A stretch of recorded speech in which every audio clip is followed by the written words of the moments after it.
Hello, and welcome to St. Thomas of Villanova Monastery. Come on in, I'm going to give you a little tour of where we live. My name is Father David Cregan, and I've been an Augustinian since 1993. I'm a college professor and an administrator at Villanova University, and I recently moved into my new home, the Monastery of St. Thomas of Villanova, on the campus of Villanova University. We're right now in the original vestibule, where the friars would have come in the door, and where we face Lancaster Avenue, and to our left is the church. Let's go a little deeper in. When I first came to Villanova Monastery, I had come from South Philadelphia, and I moved back into the monastery because the commute to work was becoming a little bit heavy for me. But one of the miracles that happened for me when I did arrive was that my entire life, even before I became an Augustinian, I had longed to be in a monastery. And I had searched for monasteries outside of the Augustinian community by going to the Trappists. And then when I came here, and the first morning that I came down to the chapel for morning prayer, I realized, oh, there's been a monastery here all along that was waiting for me. And there are so many things about living here that I have fallen in love with already. Just so you know that you get a sense of the Augustinians who are here in the monastery, there are those of us that work at Villanova University. There are some that are retired but fully able. And then there are some that need a little bit more medical care and attention. And this is that special place in which our friars get taken care of in the ways that they need the most. Let's take a little walk down the aisle. So this is the nurses' station, and we have a variety of nurses who are here all the time to meet the needs of the friars. And it's run like a home as well as a place where they can get medical care. This entire hall is dedicated to medical care and support for the friars. And these are all bedrooms that are fully equipped in any way they need to be to take care of the friars' needs. So as you see, it kind of looks a little bit like the rest of the monastery, except for those who are staying here. All friars, but all people that need a little bit more support.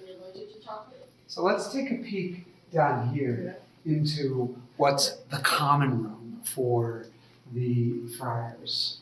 So you can see in this beautiful room that has been used by Augustinians for decades is a place where the friars can gather together, come in here and socialize with one another, pray with one another, but it's also a place where they can have physical therapy or whatever they might need in their recovery process. We try to make it as homey as possible so that they feel that they are at home. Come on and follow me to meet a very special friar. Be careful, he's moving quickly. Uh-oh. This is Father John Bottoni. Hello, hello. One of our amazing friars who, as I was speaking to you a moment ago about, has done incredible ministry through his whole life. And by the grace of God and by the support of our community, you're here and This is taken my care ministry. of. This is your ministry. Yep. How so? I'm taking souls out of purgatory. Oh, that's right. Prayer alone. That's right. That's all we need. Prayer and suffering. That's right. And one of the beautiful things about you being here is that I get to see your family, because your nieces all come and spend plenty of time with you. Yes, Vicky comes all the time, Sandra. Yep. They love you so much, and they're so grateful for you in their lives. I'm grateful for them. I'm sure you are. Yep. I'm sure you are. And the nice part about it is that you're inviting them to your home. Absolutely. And so it's a place that's comfortable and welcoming, and Absolutely. a place that not only takes care of you, but takes care of all of us. That's right. Well, God bless you. Thank you. God bless you, and God bless all of you. Thank you. All right. Careful now. All right. Thank you. See what I mean about the beautiful grace of it all? That the wisdom and the knowledge that the friars take with them throughout their lives remain vibrant in these moments of their lives. And the beauty, again, of a life of faith is that we believe that for us, life is changed, not ended. And these men are looking forward to the day when they get to see Jesus face to face, looking forward to the moment where they are in conversation with the Blessed Mother and all of the other friars around the world who are deceased. It is such a grace and such a blessing. There's plenty more to see in this great house. Let's take a look about where nobody really sees, the basement. This door opens up to Mendel Field and the whole campus, which is quite amazing. I have the shortest commute that I've ever had in my life. Follow me downstairs. So this is the doorway to the basement. And as you might imagine, there's not a lot of people that make their way down here. And this is where our amazing staff support the friars and get their laundry taken care of. What a blessing is that, especially for the older men who find it more difficult. So thank you folks for all you do for us. And then this will give you a sense of how long the corridors here at the monastery. On your right is the province archives, which maintains all of the historical parts of the monastery and of Villanova University. And then here's a lot of paintings and drawings, some done by friars, most done by friars, and of important people in the history of the community, but also popes in the history of the Roman Catholic Church. This guy has like an amazing hairdo. That's the Reverend Francis Torshire, a really special place. The friars have their own gym. Right now it's empty, and I'd say most of the time it actually is, but many of the men come down to keep themselves fit. This is my favorite over here. Look at all these weights. I can't pick up any of them. If I had to pick up any, I'd have to go for the 5-pound weights, and even then, I'm not that good at it. So this is a really great room in the house that was donated to us by the Stagliano family so that we could maintain healthy lifestyles. Because ministry is taxing and we need an opportunity to take care of ourselves. And it's so nice to be able to have that in-house. Again, especially because we're an intergenerational community here at the monastery, and some of the men rarely leave the house. So this is such a gift for those who want to stay active. Follow me. St. Rita and Cassia.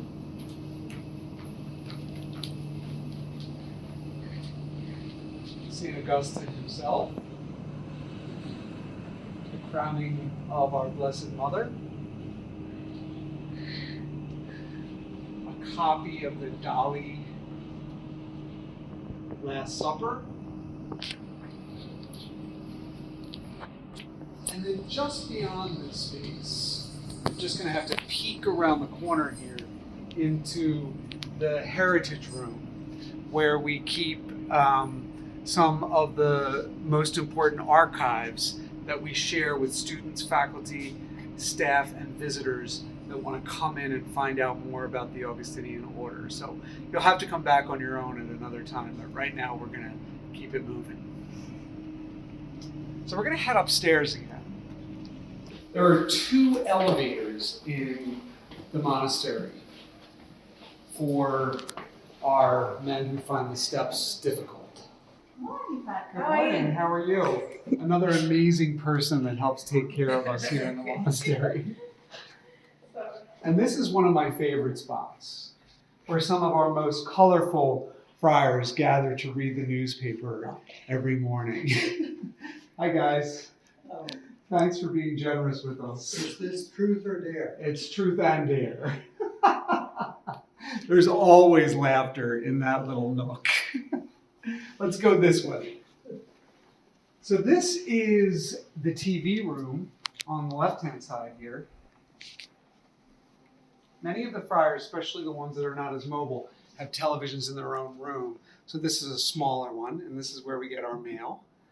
All these really fun and interesting facts. And then this is the common room, where we would gather every Wednesday evening after morning prayer, after evening prayer, and we would come in here and we would have some hors d'oeuvres and some beverages and sit around and talk and engage with each other on a weekly basis in which we just relax and have a good time. It's our version of a party, which probably most of our students would not consider a party. Maybe more like an interesting conversation. And it's here that all of the friars, whatever generation that they're a part of, gather together, which is really special. And then right through this door over here is our dining room. Eating is always important. Here's where we have our breakfast, our lunch, and our dinner. It's where we invite people to come in and join us for breakfast, lunch, or dinner, as well as having certain events around Christmas and other holidays in which we invite the broader Augustinian community in the region to come and be a part of our life in the monastery. Particularly, we put a focus on the Feast of St. Augustine on August 28th. And this becomes a central and important spot for us all to gather to remember Augustine. So there are some things in the monastery that go back to the earliest traditions of our Augustinian way of life. In the past, this lectern here would be a place where one of the friars would go and read to the other friars while they were having a meal. And they would be eating in silence and listening to a book being read, usually a theological or inspirational book.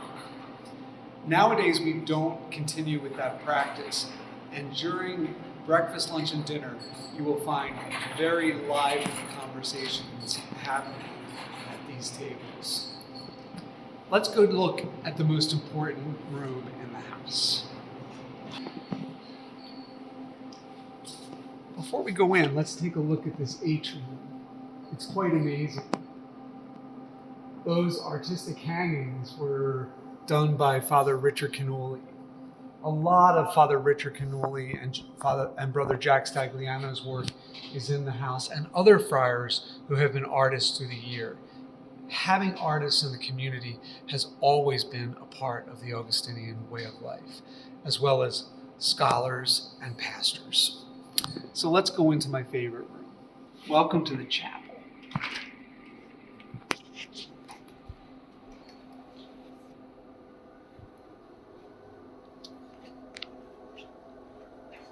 This chapel was built during the renovation that happened in the early part of this century. And it's a new building, and it has that kind of modern feel to it. The stained glass windows along the top are designed by Father Richard Cannoli. And this is where we gather every morning for morning prayer, every morning at 11 o'clock for Mass, and every evening for evening prayer before going into the dining room for dinner.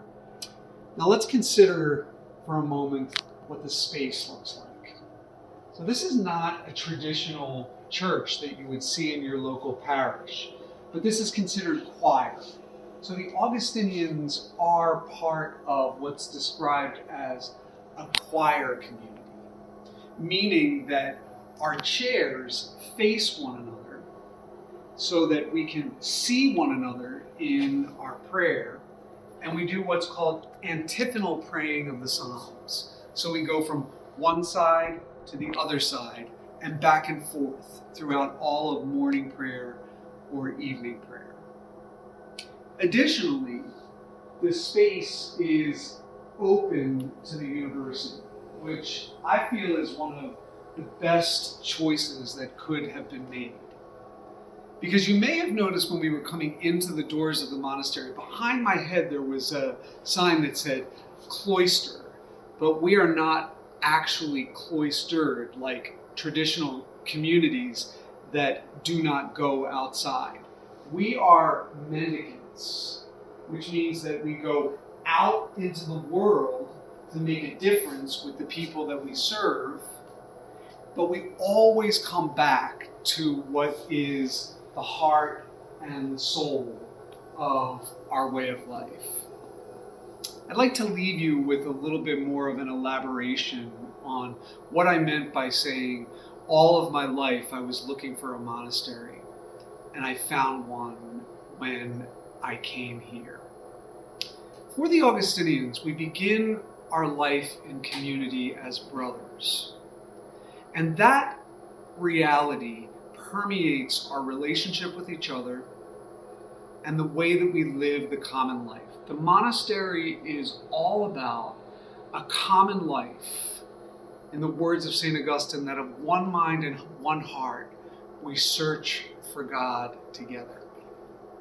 That important element of the monastery is not just a place to have good food or even dynamic and funny conversations, but a place where our hearts, our minds, and our lives become transformed by living the Augustinian way of life. And that's what I mean by always longing for the monastery. Our Augustinian way of life is inspired by continually engaging with the Psalms. And my favorite psalm is from Psalm 27. There is one thing I ask, this alone do I seek, to live in the house of the Lord all the days of my life. I hope that you yourself also have that tendency to want to give more and more to God as your life moves forward. And we are always here to accompany you and to be your companions on that journey. Thank you for coming, and thank you for following me on this tour of St. Thomas of Villanova Monastery. God bless you all.